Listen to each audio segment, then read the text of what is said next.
Tiako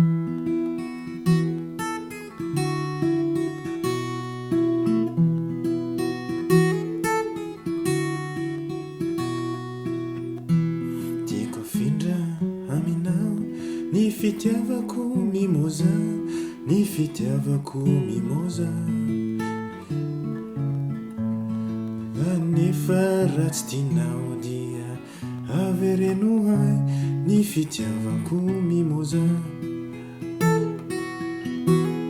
Sy toerana mafana tsy mba mamanala ao anatiko ao, toerana kelikely afaka hitahiry ny fitiavanao mimoza.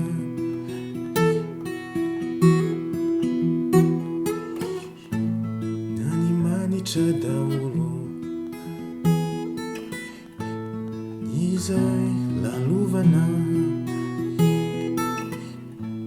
misy fofom-boninkazo,